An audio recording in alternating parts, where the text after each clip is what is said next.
and this meeting is being recorded. So please press the got it button and we will continue our wonderful meeting.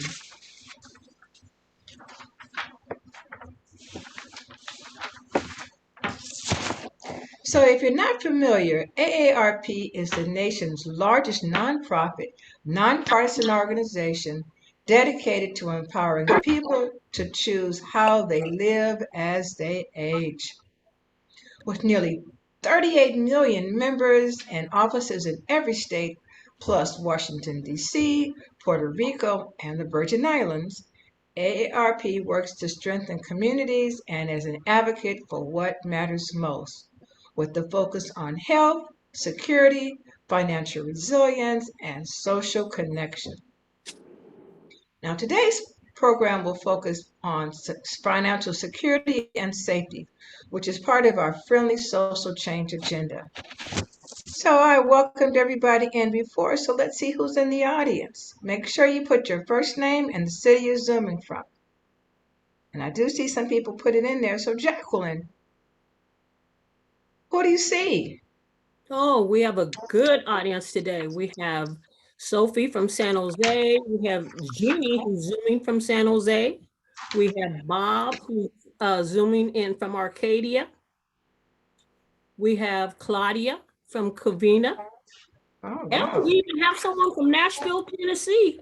Yeah, And I knew he was out of state. That's good, good, good, good, good. Thank you so very much. I told you it's just not Los Angeles, California. We got some people from out of state, which is great. Again, welcome, welcome.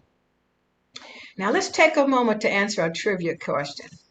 So, our trivia question this morning is Blue Mountain coffee native to Jamaica?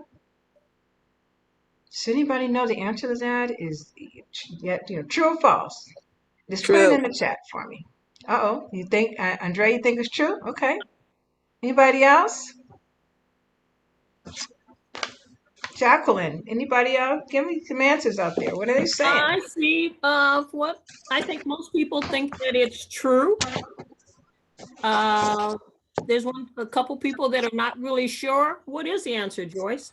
Well, believe it or not, the answer is false. Dang, it's Oh, false. Oh, wow, I know. So, coffee drinkers all over the world love the taste of Blue Mountain Jamaican coffee. It's smooth and mild with the aroma of sweet floral and nuts. It's considered one of the most expensive coffees in the world. While, of course, it's the most delicious coffee on the market, it's typically on the top of the list for being the most expensive. Would you believe that one 16-ounce bag of Blue Mountain coffee can cost between $50 and $120 for a bag? Now, coffee isn't native to Jamaica. It was first introduced to Blue Mountain in 1728. Yep, that's the 17th century. Now, growing coffee was likely a struggle way back then, but somehow the operations got off the ground and growers soon realized that they had something very special on hand. Now, the Jamaican coffee farmers will grow small coffee trees about 10 months before planting them in the ground. That's about twice as long as it takes for other growers in that location. And from that point, it could take 5 years to fully produce the cherries. And the trees need to be under strict care and supervised definitely during that period. Now, I'm a tea lover, and since you love coffee, how many of you have even sampled or would be interested in sampling that Jamaican coffee? Anybody here would be interested in sampling or sampled it before? I see a hand. I see a couple of hands. Now that I read all that information, I'm kind of getting excited. I think I'm going to try it too. It sounds pretty good to me. So we're delighted to have all of you to join us, and we hope that you have your tea, your coffee, or your beverage. Anybody have the tea and coffee? Show your cup. I know mine's a little big, but I love my tea and coffee. Great. I see a lot of cups out there. That's perfect. We're excited to share with you typical phone scams and robocalls. So it's my pleasure to introduce our guest for this morning. Her name is Karina Layugan, And she is a consumer protection attorney with Western Region Los Angeles Office of the Federal Trade Commission.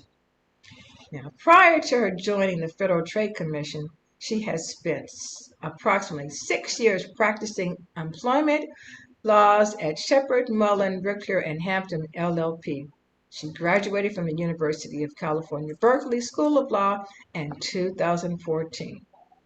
Now, in law school, she participated in the East Bay Community Law Consumer Protection Clinic and externed at the Consumer Financial Protection Bureau.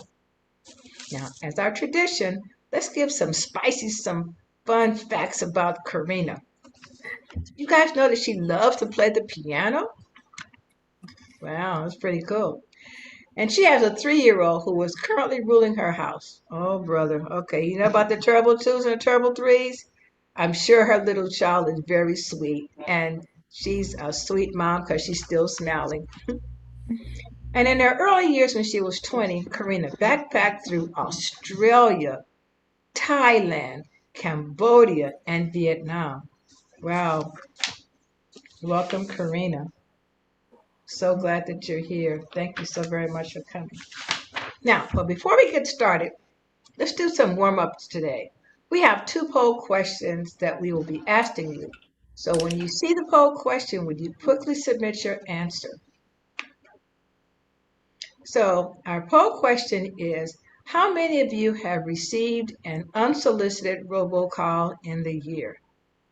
Was it in the last 6 months, in the last 3 months, in the last month, every day? Well, I see them coming in. I see a lot of everydays in the last month, in the last 3 months. Well, I got a couple this morning, so I understand. That's pretty cool. So we'll address that issue today also. Thank you so very much. Now, our second poll question is, have you ever received an unsolicited call where the caller asked for your contact information, like credit card information, and even your social security number? Wow, that's a lot of information. Oh, I see the numbers are coming in. So you know what we're talking about. Those unsolicited calls where they ask you all kind of information, credit cards and social security numbers. Whew. Well, today I am so glad that you'll be able to get some tips on what we can do.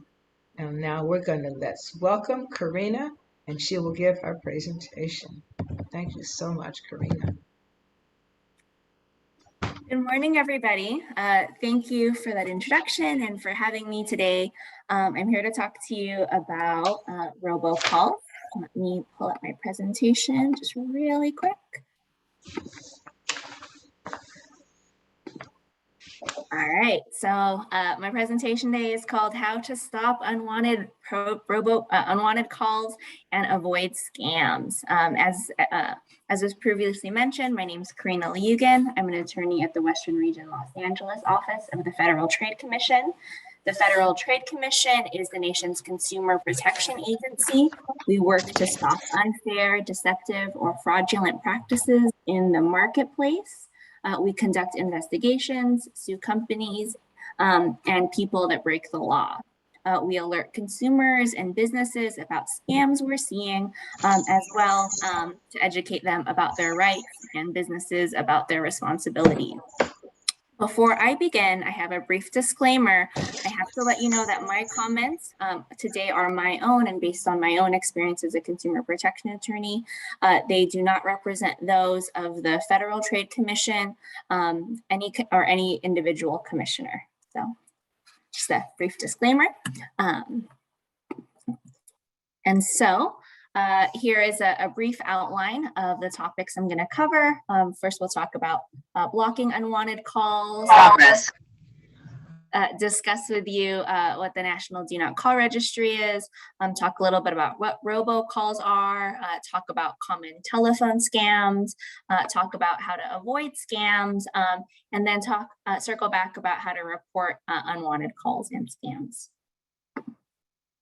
And so, first topic, blocking unwanted calls. So how to stop unwanted calls on your home phone. So in general, there are two great tools at your disposal. There are call blocking services, and what those are technologies or devices that can stop a lot of those unwanted calls getting to you. And then there's something called call labeling services. So those are labeling services that will show categories like scam or scam likely on your phone screen for incoming calls, and then you can decide whether or not you want to answer. And so one of the big questions when determining, like if you want to have one of these services, determining what's available to you and what you can do is whether or not your phone uses the internet to make calls. This is something called VoIP.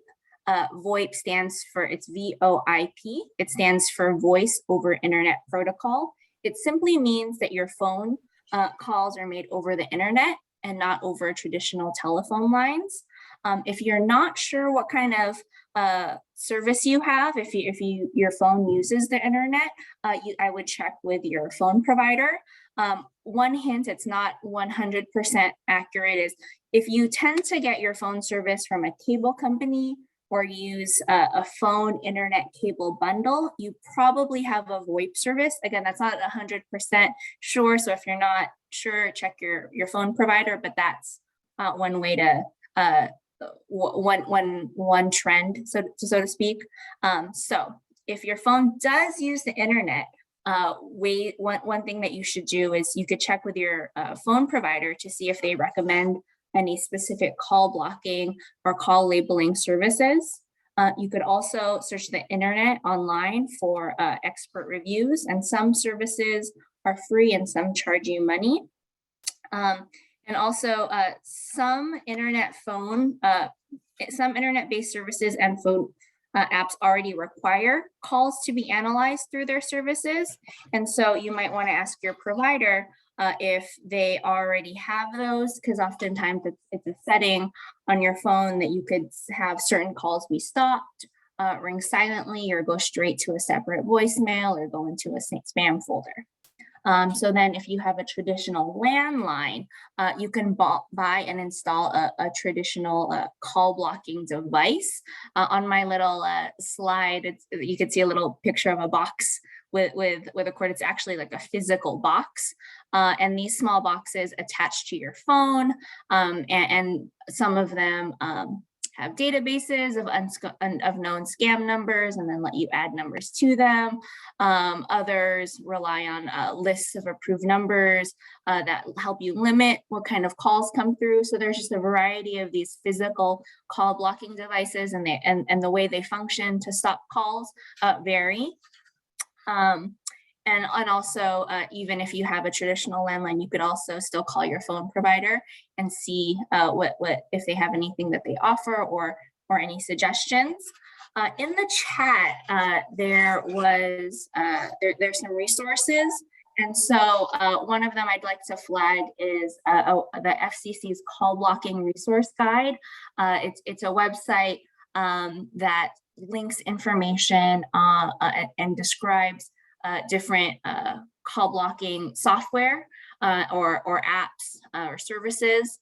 And then the other is the Cellular Telecommunications Industry Association, ctia.org.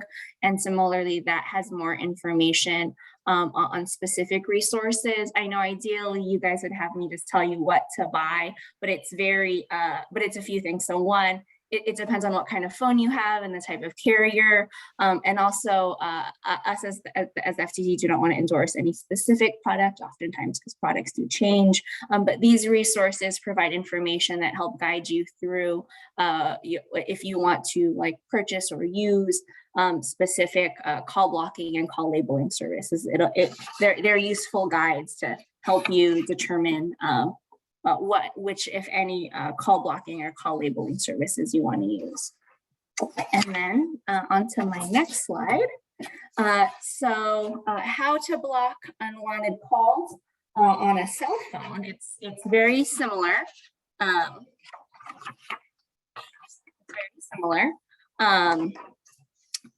One way is to download a call blocking app. And so some apps are free and some you have to pay for. And to download a call blocking app, you could go onto your online app store on your phone. So and remember, like Apple and Androids have different operating systems and different types of app stores. But the big important thing is to try to look for expert reviews on call blocking apps. And also you could check with your provider if they have any apps that they prefer or they recommend. Another thing to do aside from downloading a call blocking app is just your cell phone itself.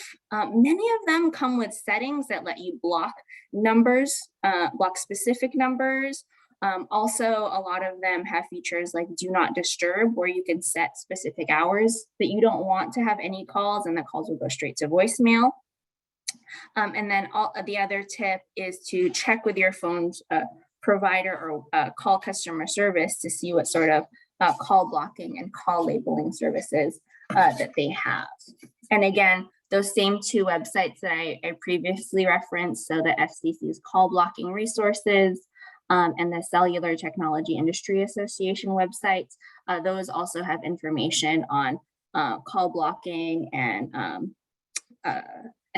other services, call blocking and call labeling services to stop unwanted calls on a cell phone. So it relates to both landline and cell phone. And I know this isn't the main focus, but I just did want to flag spam text messaging. So if you get a text message that you weren't expecting and it asks you to give personal information, don't click on the link. Legitimate companies won't ask you for information like this by text. So for example, a common one, as you can see, is like it says an update with your FedEx package, and maybe you actually are expecting a FedEx package.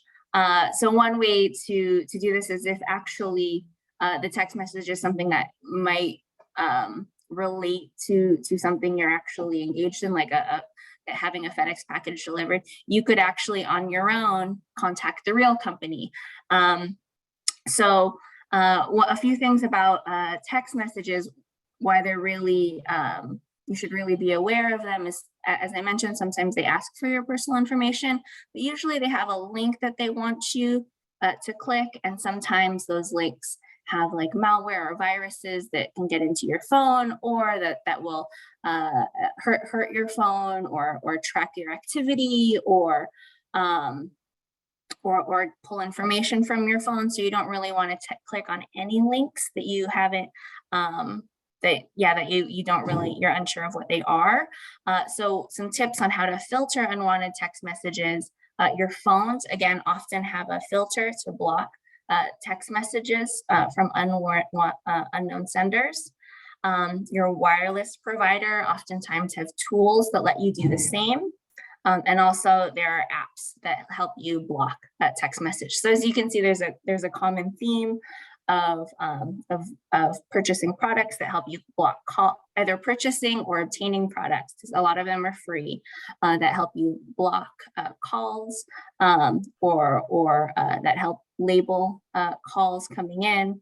And you could purchase those or obtain those. You can contact your provider. So those are the general themes of how to stop unwanted calls or unwanted text messages. So I wanted to just briefly talk about like the National Do Not Call Registry. So the Do Not Call Registry was created to stop unwanted sales calls. It's free to register your home or your cell phone number. It's a registry that tells telemarketers what numbers they cannot call. The FTC cannot and does not block calls, though the registry can stop some of the calls that you're getting, and it could makes it easier for you to stop illegal calls. So for example, if you know that you're on the registry and there's a sales call that you get, you know that that person's violating the law or that company is violating the law by calling you. And likely if they're violating the law to call you, they're probably violating the law in other respects. And also in the chat, there's a link to the National Do Not Call Registry. And then so to talk a bit about robocalls. So if you answer the phone and hear a recorded message instead of a live person, it's a robocall product or a service, and you haven't given the company permission to call you, then it's an illegal call, robocall. And as mentioned, many illegal robocalls get a robocall. So some robocalls are legal and don't require your permission. So purely informational messages, political calls, or calls from charities, those are generally legal. But if they're trying to sell you something, then it becomes an illegal robocall. And so what you should do is you should hang up and use call blocking. So as I mentioned, some of the call blocking apps they allow you to input numbers into whatever software is being used to block calls. So use call blocking to stop that phone number from coming in. And then we would suggest that you report it at donotcall.gov. And what that does is it lets us know more about the robocalls that people are getting, so that it can inform, presentations like this, but also it'll inform the law enforcement actions we take against people who are doing these robocalls. And then one important thing to flag is not to trust your caller ID. Spammers can really easily manipulate technology to change the name or the number that shows on your ID. So sometimes it'll say things like a government agency, like the Social Security Administration, or they'll show a phone number with your same area code or even the first 6 digits of your telephone number. So just when you're receiving calls, just make sure not to simply rely on the caller ID. So that's just a tip. And so just to run through some of the some common scams, the most prevalent scam is called an imposter scam, and it's basically a scammer pretends to be someone you trust, whether that's a government agency like the Social Security Administration or the IRS, a family member, a love interest, or tech support saying there's something wrong with your computer. And they try to either ask for money or personal information. A really common one is a Grandkids Scam. So you get a call, someone says, "Hey, I need money, I'm in trouble," and they're pretending to be your grandchild or a friend of your grandchild. And this is actually really tricky with social media, because actually scammers can get a fair amount of information about you and your grandchildren, simply just following you in your grandchildren's social media posts. So for example, a scammer might know that you have a grandchild studying abroad in Paris for the summer. And so someone might call and say, "Hey, I'm so-and-so's friend in Paris. She just got in trouble with the cops and needs bail." So one big tip in terms of these is you want to, if someone's pretending to be your grandchild, try to ask questions that only your grandchild will know, or similarly, and this is a little harder if someone's trying to be pretend to be their friend, but again, ask questions, or require additional proof to see that they're actually affiliated with your grandchild. So if someone calls claiming to be their friend, one of the biggest ways that you can try to find proof is actually just call your grandchild afterward. You might find out that they're in Paris, but they're just sipping coffee. So that's just another thing to keep in mind. And so there are lots of other scams. A common one is a prize and lottery scam. The caller will say you'll win a prize, but you'll need to pay like the taxes or the registration fee or shipping charges. But after you there's no prize.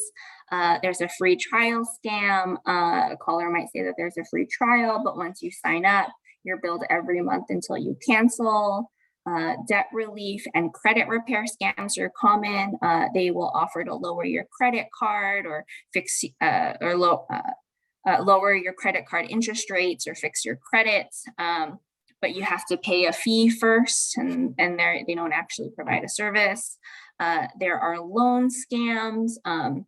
These again are oftentimes advanced fee loan scams where they target people with a poor credit history and guarantee loans for an upfront fee. Unfortunately, there's no loan.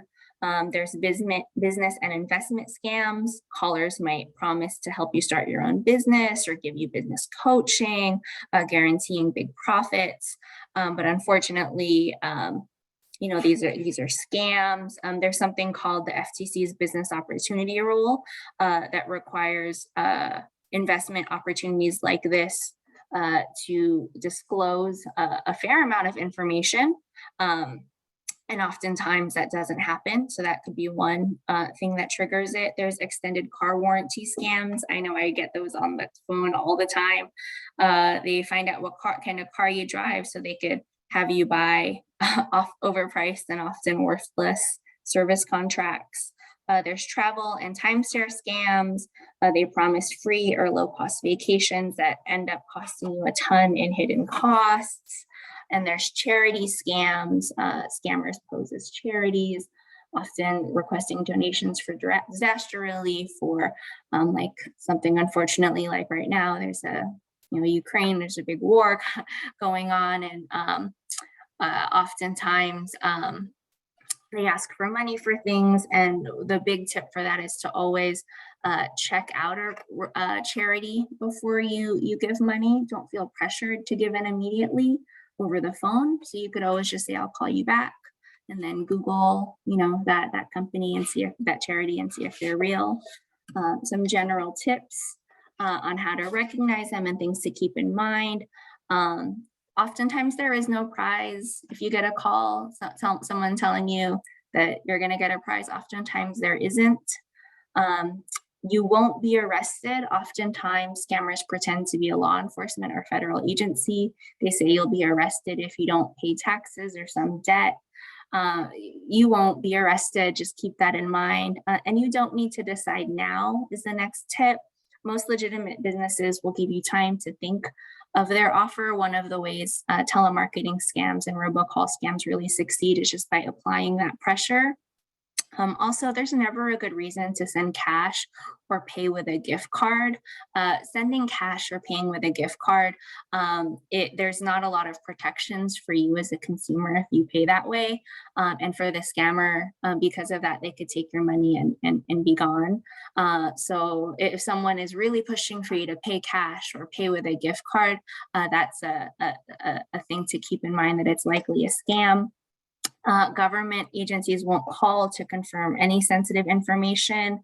And again, if you put your name on the do not call registry and are getting telemarketing sales calls, you shouldn't be getting those calls. And any calls you do get are likely scams. And again, just a few general tips for avoiding scams. You can block unwanted calls and text messages through the methods we discussed. Don't give your personal or financial information over the phone to a stranger that calls you. Never pay someone who insists you pay with a gift card or buy a money transfer service. Resist the pressure to act immediately, and stop and talk to someone you trust. If something sounds a little fishy to you, it's probably fishy. And if you talk to a trusted friend or really just anyone about what you experienced, chances are the red flags in your mind will also be echoed by someone else. And sometimes that even helps. Just talk to anyone about any situation that you find a little fishy. Let's see. And so what I would request is that in the future, if you ever get these sort of calls, I would ask that you report them to report.fraud.gov, ftc.gov, and that's also in the chat. When you report them, you first tell us what happens, and then Oftentimes, depending on what occurred, that we might give you some tips as well on how to rectify that issue or things to help going forward. And it's just really important to report because, again, when you report to us, it informs these presentations, but it also helps us target specific bad actors. And just really quickly, just some of the, based on some of the information that people have given us here, some robocall related cases and that have been filed and acted upon. So we have this year done 2 VoIP provider CID enforcement actions. So that's essentially, a CID is essentially our subpoenas. So we've subpoenaed VoIP providers for information to learn more about the robocalls that they're assisting and facilitating. And so some of the VoIP providers weren't responding to our subpoenas, so we got court orders requiring them to abide by them. 8-figure dream, this in 2012, 2017, the FTC returned over $1 million to consumers in this scam. That was basically, it was a business opportunity scam. It said that people could make, $10,000 in 2 weeks, but they had to pay an upfront cost. Life Management gave about $1.8 million back to consumers last year, and this was it had about 1 billion unsolicited robocalls that were made to pitch free medical alert systems. But again, when people received them, they weren't really free, and they had to pay a lot of services. And Grand Bahama is a case that's still being litigated about free cruise packages to Florida. I'm sorry, I'm a bit over time, so I'll just briefly just a plug for this website, identitytheft.gov. If you, in the course of your robocall experience, find that you have provided some sort of personal information, you can go to identitytheft.gov to report the identity theft, and it generates a recovery plan for you for steps that you should take to protect your identity going forward. And so that's all I have for now, but I'm more than happy to answer any questions. And thank you so much for taking the time to speak with me. That was absolutely wonderful. Thank you so much, Karina. All that information that you shared makes me even more committed to be more vigilant in managing these pesky robocalls. Now let's go into the chat. We do have a little time, so you can ask some questions, and you did, gave us a lot of information. So Jacqueline, what are some of the questions that you see in the chat, please? Well, Karina touched on this a little bit, but Melissa would like to know, can you report to the FTC unwanted spam text messaging? If so, is it the same place as reporting unwanted calls? Yes. So that website, reportfraud.ftc.gov, you can report those as well. Okay. Thank you. Another question from Nails would like to know, is blocking calls, is that an unlimited amount? So it depends on like what app or what service you use to call to block calls as to whether it's unlimited or not.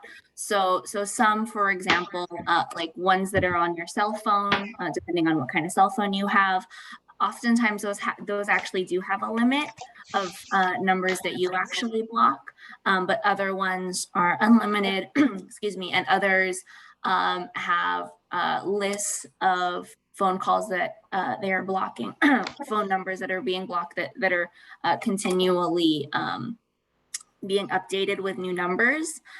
So I know that's not a full, easy, clean answer to your question, but it depends on which service you use. And again, I would love to just be able to tell everyone to use X and then that's it. But that unfortunately, it's a little bit more complicated than that. And hopefully the resources that are provided in the chat can help point you to the right direction for the service provider that you have and the phone that you have. Cassandra has asked, I don't know if you can do this, could you possibly re-show the robocall slide again? Yes. Let's see. Bear with me. I am No, you're fine. technology. Let's see. The robocall slide. So there was is it this one? Let's see. That's it. Okay. Does that work? Thank so you. yeah, let's on this one, I think I didn't touch on why you're getting so many calls. It's really just that the internet makes it really easy for them to make calls, and it's really cheap. So even if they send like thousands of them and they make a little bit of money, it's still financially worth it for them to do it. And in terms, I think one common question that I get is, how do they get your number? There's a lot of different ways, but one unfortunately common way that people don't really notice is oftentimes when you click terms of conditions on websites, sometimes it has language that says like, I will share your information. And while the FTC's position is that oftentimes those disclaimers are not sufficient and like illegally relied upon, oftentimes, you know, if you click that box on a website that was about, I don't know, like purchasing clothing, they could sell your information to auto warranty people. So that is one route in which, and again, I'm not saying that you should never click those things. A lot of companies are legitimate and really use the information that you give for real purposes. But that is a trend that we are seeing from scammers. And Vince would like to know, do we have to re-enroll in the do not call registry every year, or is it perpetual? It's perpetual. But if you do have multiple phone numbers, like if you have a cell phone number or a landline, then, you know, I would put in all the phone numbers. I'm sorry. Should I continue to share the robocall screen, or Now you can pull that one down now. Okay. Thank you. I also see a hand, Jacqueline. Glinda. Can't. Okay. Yeah. I don't see the hand because I have this up, but Cassandra. Okay, I lost my question. No, I thought she was calling me. Sorry. How do you give, Glenda would like to know, how do you give to a charity? I get phone calls every morning, starting first thing in the morning. So so tips on how to give to a charity? Is that the question? I guess, yeah, what I'm thinking is she's asking kind of, you know, if it's online, or how do you know it's a charity? Yeah, so one way to see if how legitimate a charity is simply just Googling online to find information on the charity. And so actually another thing that I'm going to do is I'm going to put this in the chat. It's a link to our consumer facing website with tips to take into consideration before you donate to a charity. So one of the first tips is to like look online about the charity. So let's say you wanted to do something related to like hurricane relief. You could do like hurricane relief, best charity, or if you have a particular charity in mind, do that charity name and review or complaint, and then actually go onto the website itself. And there are organizations that help you research charities that are listed in that link. And so there's a few different ways to try to sift through which charities you may or may not want to donate to. But that is, but I would refer you to that link because it kind of breaks down and has a lot more information on like what charities you what you want to take into consideration when you decide which charities you'd want to donate to. And in terms of the fact that they're calling you at 9 a.m., I would do two things. I would add them to any call blocking app that you have or service, if you could add those phone numbers or that phone number. And then the other thing is I would I would report it just so that it's in our records, so that down the line, hopefully we could use that information for enforcement actions. And I think we have time for just one more question, please. Okay, and Cassandra would like to know, can I send a call log with a list of spam and robocalls? Yes. Can take like 2 to 3 more questions, Joyce. Okay, sure, go ahead. Jacqueline, are there If more I have questions? if I have a landline, oh, I'm sorry, Gabby says, if I have a landline but do not have caller ID, how can I block a spam phone number that continuously calls? So there are physical call blocking devices, and again, I would recommend that you do a little like Google searching or refer to the websites. What is it? The FCC call blocking resources website, and then if you purchase that, it's like a physical box that you plug in. It's part of your phone. And that will block certain numbers. And some of the boxes function a little bit like a cell phone, where you could type in phone numbers. But I guess in this situation, if you can't see the number, then. But I think most phones nowadays allow you to see a number coming in, and you could add that number to the box.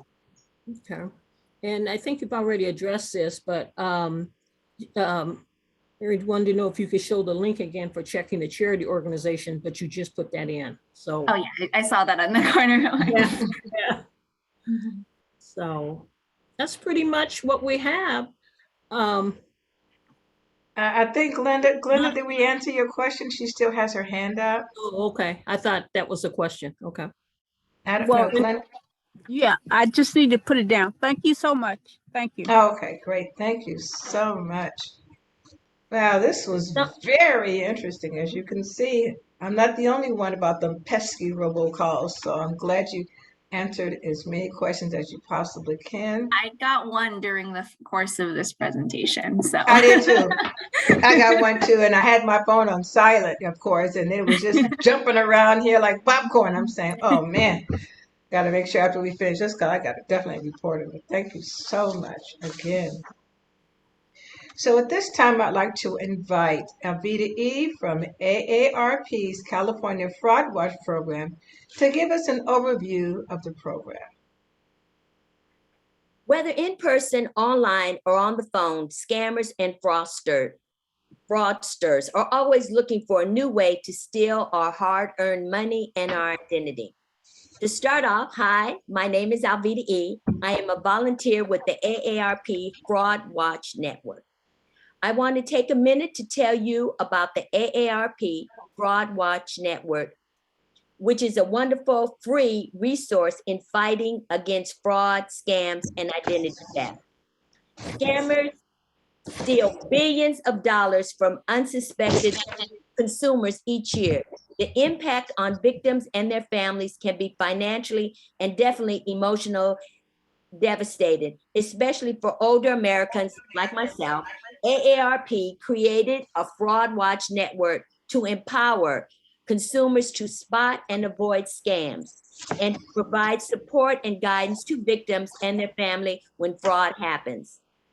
Some of you might be asking, why is AARP engaged in this? Well, you might know that AARP began 60 years ago with their founder, a retired school principal, Dr. Ethel Prairie Andrus, discovering that one of her former teachers was living in a chicken coop. She was appalled that a woman who worked her whole life couldn't even afford a place to live. So she founded AARP to protect, the financial securities of older adults, fighting identity theft, fraud, in part of all that core was her mission. We know that knowing about a scam can help defend against it.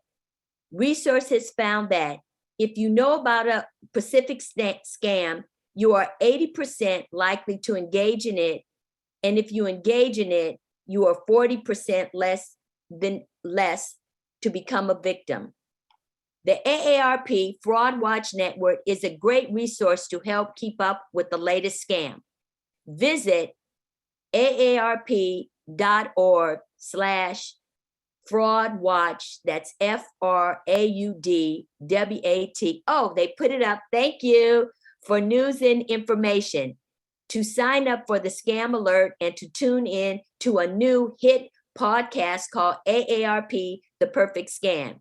It is an award-winning show that will take you into the inner works of scams and how it works. Okay, there's that. All right. If you want to report a scam, find it out. Let's see. If you want to report a scam, find out if something is real or fake, or to help you and your loved ones who have fallen a victim of scam, we invite you to call the free AARP Fraud Watch Network. Helpline will connect you with trained fraud specialists. The number is 877. There it is, 908-3360. You don't have to be a member or a certain age to call. I hope you have found what we have shared with you today helpful. We also ask that you share with your circle of friends and family to help prevent this to happen to them. And remember, you can spot a scam and you can stop a scam. Lastly, AARP have many volunteers opportunities available through the Fraud Watch Network. They even have a digital, that's not me, fraud fighters. They will help prevent scam and fraud remotely. If becoming an AARP Fraud Watch Network volunteer, if you're interested, could you please call Strat Malone at, we're going to put it up or I'll tell you, SMALOMA@aarp.org to learn more. And thank you for listening. Wow, thank you, Avita E. That's perfect timing. Perfect timing. Thank you so very much again. You're welcome. Does anybody have any quick questions for Avita E before we close out?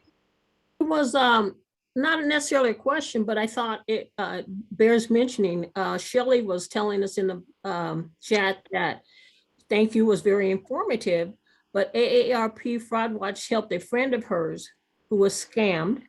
They wiped out her bank account and charged up her credit cards. Oh, Someone from Fraud Watch helped her take the steps to block her accounts, and they helped her more than her own bank did in the sheriff's department. So I think that bears mentioning. yes, thank you so very much. Well, this is a great call. Elizabeth, I think I have a quick question, Elizabeth. Yes, what was the name of the program she mentioned? The Fraud Watch Network that we could tune into or something? That was, it was the AARP podcast. Oh, Vince, can we put that up? It's The Perfect Scam. We have a slide for that. There it is. Fraud Watch. Uh-huh. Oh, okay. Okay, thank you, Elizabeth. Thank you so very much. You. No problem. Okay, so before we close it out, I'd like to take another quick poll. So here we go for our next poll. Consumers can go to identitytheft.gov for help on how to report and recover from identity theft. Is that true or is that false? I have a lot of truths. And we have a couple of false. Karina, can you tell us about these true and false? Yes, it is true. You can go to identitytheft.gov and you could report identity theft. And usually what it tries to do is it it tries to generate a list of things for you to do to try to remedy the identity theft. Okay, so great. Thank you so very much. So hopefully all the questions were answered. And again, thank you for participating today. And we hope that you feel encouraged and inspired to utilize all of these wonderful tips because they were just right on time. Our next AARP, next Tea and Coffee Tuesday, Monday, will meet on March 11th, and that's Get Ready for Daylight Saving Times. How many of you guys like Daylight Saving Times? Oh, come on, you guys, that's horrible. So did you realize that daylight saving time is quickly approaching? So we can join us for this special session with Dr. Erin Cassidy Eagle, who will give us some interesting facts and tips on how to manage sleep and adjust the daylight saving time change as we spring forward. And the registration information is at the bottom of the screen. And we would also invite you to attend our new quarterly one, which is Piggy Bank Essentials with Martin Booker, which is called Money Growers. So that's Thursday, March the 31st at 9 a.m. So join us for our new quarterly series, Piggyback Essentials with Martin, that's starting Thursday, March the 31st at 9 o'clock. So are you a spender, a saver, or a grower? And I think all of us are all three, but he's going to let you know exactly the best way to do that one. And Martin Booker is a member of the AARP's Financial Resilience Team, and he will distinguish the difference between the money makes money your sense. We'll be discussing everyday habits that will help you financial resilience, and learn how to save more money and have better choices. And then again, his information is at the bottom of the screen. And the very last one is our next Tea and Coffee Tuesday for April will be on April the 12th, and that will start at 9 o'clock a.m. And we will give you some additional information as we get it. So again, thank you once again for attending. Now, if you have any suggestions or questions for our future tea and coffee sessions, please contact Atisha Jones, and her information is there on the screen. And she's waving her hand, and she would love for you to give her any type of information that would make our tea and coffee sessions a little bit more agreeable to all of you. Again. So the last thing is thank you again, Karina. Thank you again, Karina. You did a great job. Our moderator, Jacqueline Cole. Our volunteer production crew. Alvita E., you were absolutely awesome. Thank you so much. Olivia Payne, thank you so much, Olivia. Vince King, our tech king. All right, Vince. Our AERP staff, we have some staff members, wave staff members. I mean, come on, you guys, this is great.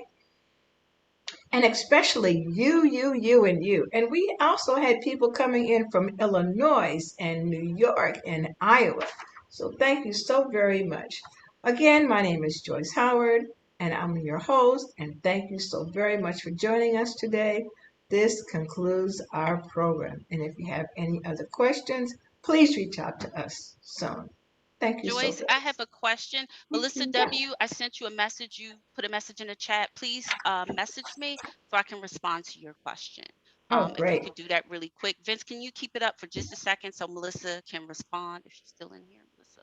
Thank you so very much for coming. Thank you, everyone. Gosh. If you have any questions, put them in the chat. We still have a few minutes.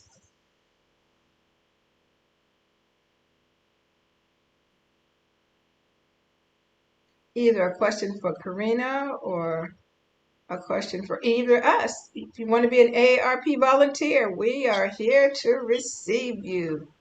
Our staff is willing and waiting. And any questions for Avita E., I'm sure she'll be able to answer that. So thank you again for attending. Please be safe out there. Enjoy your day. And come back again for our tea and coffee. And bring your cup this time. So you can sip and drink at the same time. Did Good, Melissa Shelley. get her Thank you. answer? I'll find her. Thank you. Thank you, Shelley. I'm glad Okay, you're going bye, to come back. everyone.